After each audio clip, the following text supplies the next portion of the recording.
Yet another mass shooting claims 12 lives, this time in California yesterday.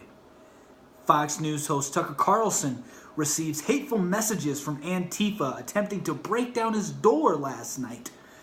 Jim Acosta's White House credentials have been revoked, and the notorious RBG has 3 fractured ribs, and what that means for the Supreme Court justice. Now, starting off today, we have horrible, horrible news. 12 people have been killed in a mass shooting at a country and western dance hall in Thousand Oaks, California. And the shooter is a Marine veteran who served in Afghanistan, who walked in there, threw a smoke grenade, and then began firing. His weapon of choice was a .45 caliber, and it had an extended magazine. Therefore, he could hold more ammunition and do more damage than he could have had he not had that. And on top of the 12 people who were killed, 22 others were injured. Now, in the 12 people that were killed was an officer who, as he heard the gunshots, ran in there in an attempt to save lives, but ended up costing him his life. So we don't know exactly why this individual went in there and started shooting these innocent people, who most of them were in college. From my understanding, this was like a community college night or something at this dance hall. And you hear stories, their firsthand accounts of it, and it's just horrendous and horrible. And we don't know why he did this. We don't. But what we do know is that in April, there have been some issues with him and complaints of disturbances. And with that, they had a mental specialist go to his house, and they didn't find anything wrong with him at the time, as in whether or not he was a threat to himself or others, but he may be suffering, or suffered, since now he's dead, because he killed himself after shooting 12 people and injuring 22, that he may have had PTSD from his tours in Afghanistan. Now, we don't know anything more than that, so we don't know why he did this, but hopefully we do not turn this into, we don't make this political right away. I hope that we do not do this, but I don't see that happening. I really don't. And the reason I say that is because right now, with everything going on, the political climate is ramped up to about 100 degrees right now, and the Democrats just won the House, and so now they're going to be writing laws. And so now they can attempt to strong-arm Trump into doing some gun control. And unfortunately, the issue we have when we start getting political with gun control is that most of the people on the right tend to see it as black and white, and most of the people on the left tend to see it as black and white, when really it's a nuanced issue. There's a lot of gray areas. We can't say that more armed guards will result in less deaths. Maybe they will. Probably they will. Maybe they'll deter crime. I don't know. It seems like a logical solution. On the other hand, is the left's idea to restrict gun ownership and take away assault weapons and take away semi-automatic weapons, which we know doesn't work because they did a 1994 assault weapons ban, and where the gun violence didn't go down at all. As a matter of fact, if I'm not mistaken, violence overall went up during that period of the ban. But there's a bigger issue than whether or not we should restrict certain guns or have more armed guards and allow people to open carry or have a weapon with them at all times. And the reason I say that is because a lot of this a lot of this of what's going on is more so a mental health issue, in my opinion. And the reason I say that is So many Americans nowadays suffer from anxiety, suffer from depression, are nihilistic. And all those things can make an individual do devilish acts. That's just the truth.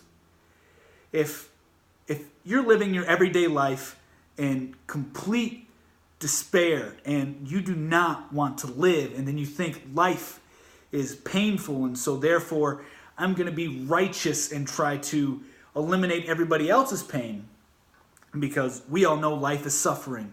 Unfortunately, those who are nihilistic tend to view it as they're doing a righteous thing by taking other people's lives, because they are so, their view of the world is so convoluted by negativity that they can't see, outside of that.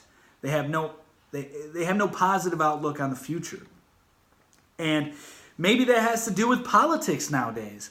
Maybe that has to do with the way our society's changing to where we're less face-to-face and more on our cell phones and communicating that way. I'm not sure what the reason is, but the bottom line is that when we start the discussion on gun control, because it's inevitable, when we start the discussion on what we should do with guns, we should not hesitate in bringing up the fact that mental health plays a huge role in this, as well as maybe more armed guards will help. Maybe they won't. But we shouldn't demonize the idea right off the gate. Right out of the gate. We should at least entertain the thought and be able to have an open and honest discussion when it comes to these kind of things, because we want to try to do everything we can to prevent this from happening again. This is the second one in about 2 weeks? The last one was in the synagogue in Pennsylvania, where an anti-Semite went in there and shot up and killed 11 people. So obviously, we need to do something about this, and we need to have a debate about this. So we'll see where this goes, but most importantly, we have to send out our thoughts and prayers to these families who have lost loved ones, because this is just horrific. Nobody should lose their life this way. Really, in a perfect world, nobody would. Unfortunately, we don't live in a perfect world. But, and there's really no way to get justice either, because the dude offed himself. So it's just an all-around really bad situation. So, as I stated earlier, we don't know what his motives were. But as the story unfolds and more information comes out, I'll be able to let you know, what the motives were, and I'll keep everyone updated as the story progresses.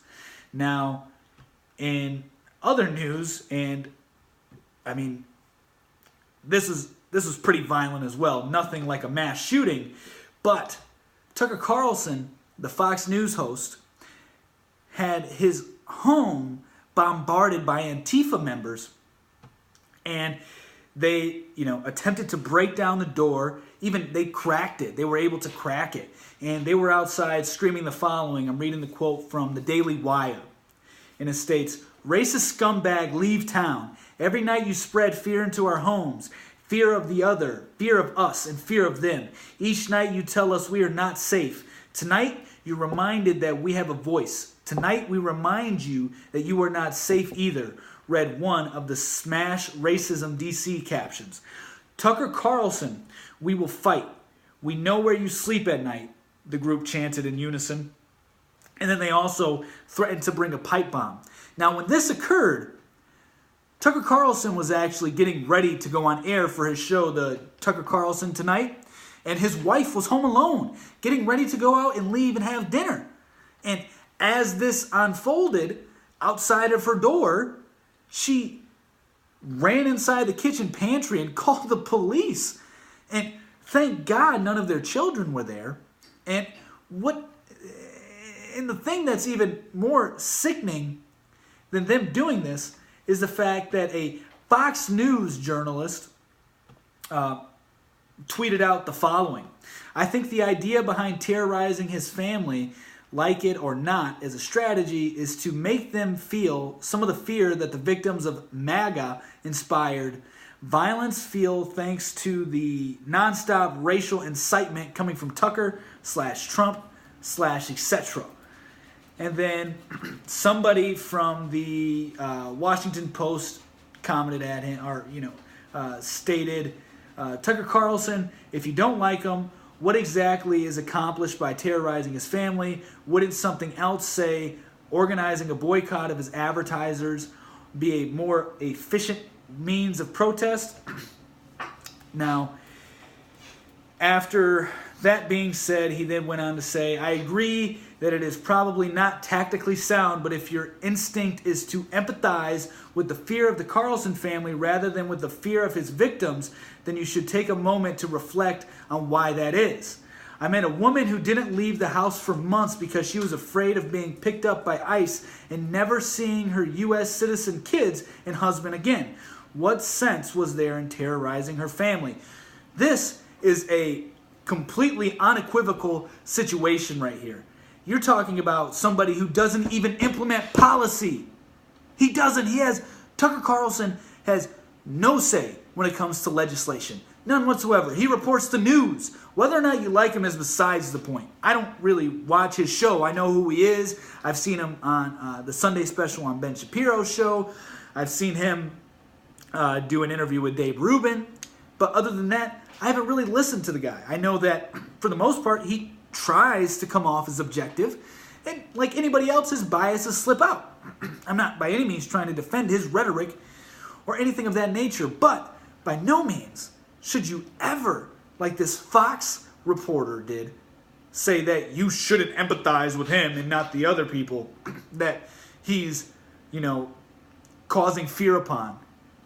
Which, if the woman who he's referring to was afraid to leave her house because of ICE, we have to ask ourselves, why was she afraid to leave her house due to ICE? The answer maybe is that she's an illegal immigrant. Now, as I've covered in prior episodes,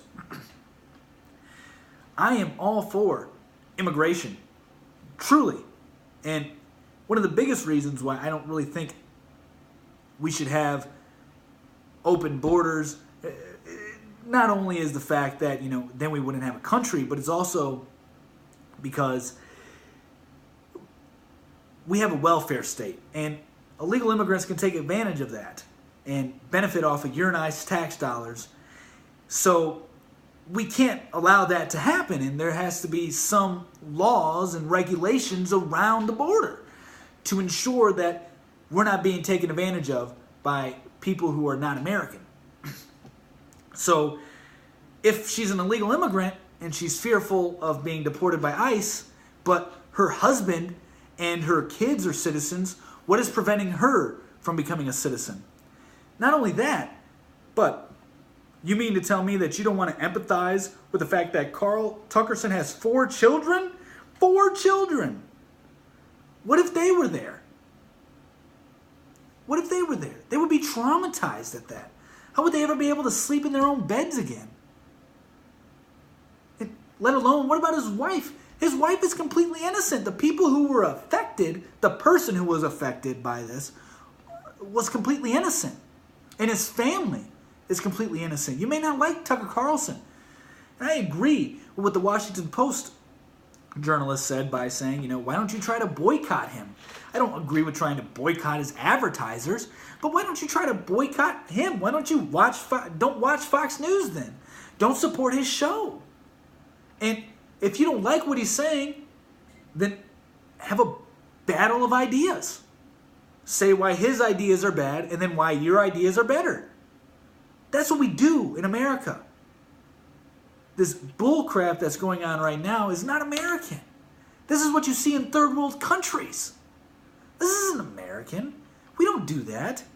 If we don't like something, we talk about it. We resolve our issues as decent human beings. We don't go about spewing hate and threatening to set a pipe bomb in your house, which they did threaten Tucker Carlson that they would throw a pipe bomb in his house. Once again, he has 4 children and a wife who are completely innocent, and all of his political opinions have nothing to do with it. Yet, they're the ones who are going to suffer the most from this. So, This is egregious, to say the least. Completely terrible. And the fact that Fox News is still allowing this dude, I mean Fox with a V, is still allowing this dude to work for him after he made these comments is completely ridiculous.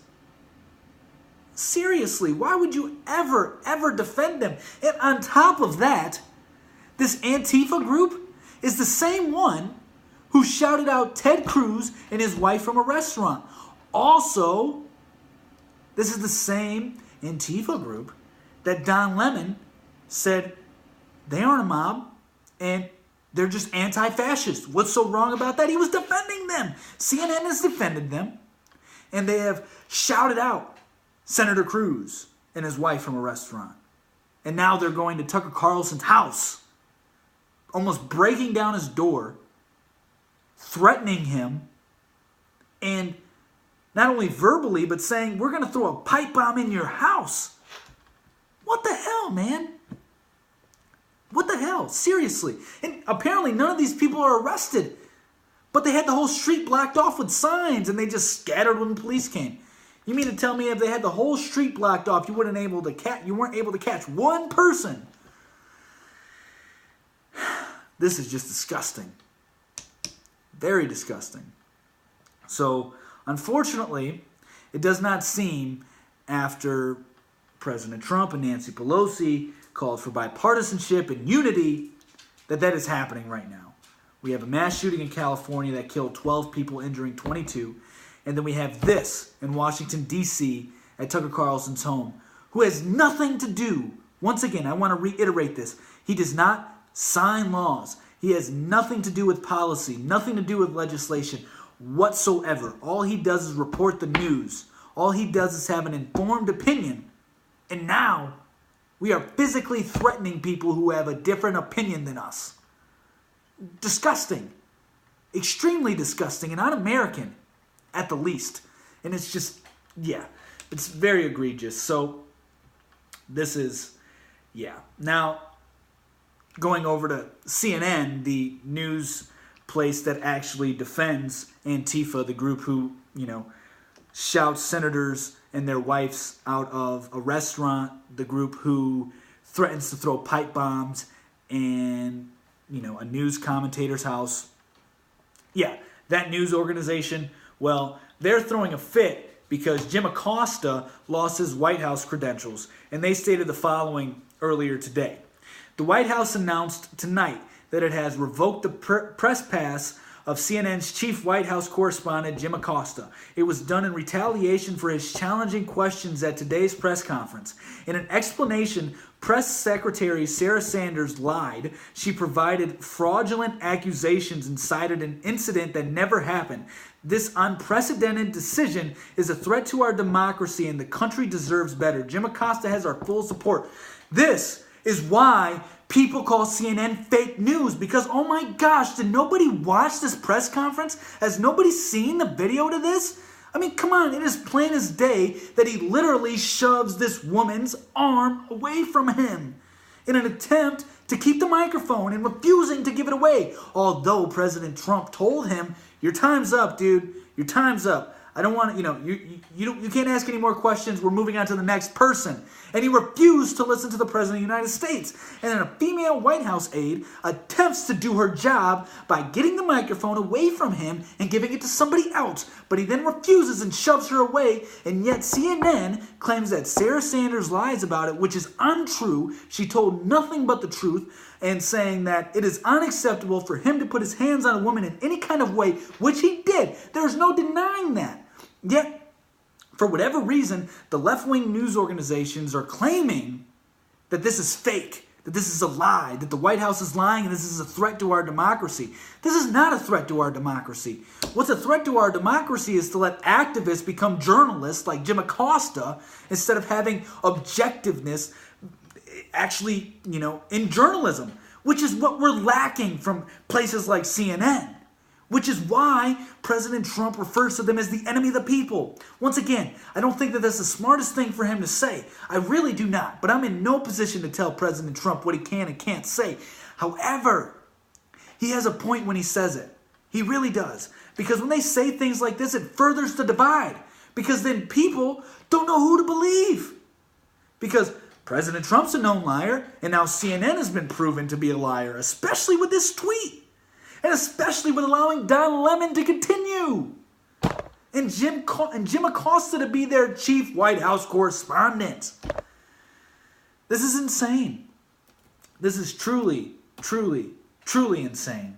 So I do not understand why CNN is upset at that. I don't understand why this is even a big... I don't even understand why the left-wing news organizations are making a big deal about... Okay, I do understand why they are, but it doesn't make any sense to me. Because if you're truly being honest and you want to help bring the country together, then you're going to say, you know what, Jim Acosta, you were a little out of hand there. The president told you to, you were done asking questions, and then you refused to give up the microphone. And then after refusing to give the microphone, you then proceed to continue talking, although the president tells you to stop. And then once they get the microphone out of your hands and give it to somebody else, an NBC reporter, you then cut him off and stand up and start talking to President Trump again and trying to ask questions. That's completely out of line. He was completely out of line. And they should acknowledge that. They shouldn't defend his actions. What he did is wrong. Completely. And what President Trump did is 100% right. And his White House credentials should be revoked. Seriously. Like I stated yesterday, if this was a conservative news organization who had their correspondent for the White House there under Barack Obama's presidency, and he attempted to shove away a female White House aide's arm, refusing to give away the microphone after Obama tells him to give it away, oh my gosh, all hell would break loose right now. All hell would break loose. And the beautiful thing is, if that happened, I know more than likely the Republicans would say, you're right, that was disgusting. Republicans all across the board would be like, that's disgusting. He shouldn't have done that. And his White House credentials should be revoked. You know why I say that? Because Republicans have condemned people who have, like Roy Moore, for instance. Republicans have come out against Roy Moore for the sexual assault accusations against him. I mean, that's what they've done. And the Democrats haven't done that. Look at Keith Ellison, who is a congressman. He apparently has beaten his wife. But now, if I'm not mistaken, he's a state attorney general in his state. I can't think of the state that he's in. But he's an attorney general now. And nobody's talking about him. Nobody talks about him. But, once again, it's always doublespeak coming from the left. It really is. And it's disgusting. Now, in other news, the notorious RBG, Ruth Bader Ginsburg, last night fell in her office and apparently fractured 3 ribs. Now, mind you, she's 85 years old. And she is actually long overdue for retirement. Not saying that she should retire, but she's 5 years past the average on where, Supreme Court justices typically retire. And on top of that, she has already had a lot of health issues. And, I wish her all the best of luck. I'm sending my prayers for her too, as should you, or your thoughts, condolences, however you do those kind of things. And I hope that she can return to the court, but I think the question should be asked: is she able to come back? I mean, physically, and as far as her health goes. And is this a sign that President Trump may be able to get a 3rd Supreme Court justice nominee? I don't know. I don't know. She says that she doesn't plan to retire until after President Trump's presidency. But we don't know. I mean, she's already had colon and pancreatic cancer. She's already had a heart procedure. She's already fractured her ribs twice before. However, she's a tough SOB. She really is. She has a workout video where she posted on or BuzzFeed recorded it, I think, showing her doing push-ups and planks and things like that. She's 85 years old. She's a tough cookie. You know, I mean, when she fractured her ribs one time, she didn't even tell anybody about it. And she kept doing her job because there was a lot of work to do on the Supreme Court. So she's very, inspirational. She's a very inspirational individual. There's no denying that. But the question has to be asked. Is she able to continue her job? And health-wise, is she in the best health to continue it? I don't know.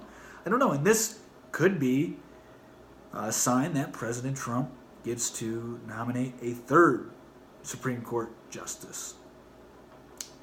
But we'll see exactly what happens. Not trying to jump the gun here. We'll see. Hopefully everything turns out well for her and she's back to 100% health and is able to serve back on the Supreme Court. I just said those things because you have to ask the question. You really do. Especially when you're 85 years old and you start breaking bones like that and you've already had multiple procedures done and you've had colon and pancreatic cancer. So I think the question is reasonable, especially with the fact that she has stayed there 5 years longer than the typical Supreme Court justice does. Now, that's the news for today. I hope you all enjoyed it, and I hope you all have a wonderful Thursday. We'll be back with you tomorrow. And don't forget, if you have any suggestions on anything you would like me to do or cover, please let me know, and I'd be happy to do that. So, everyone have a great day. Peace.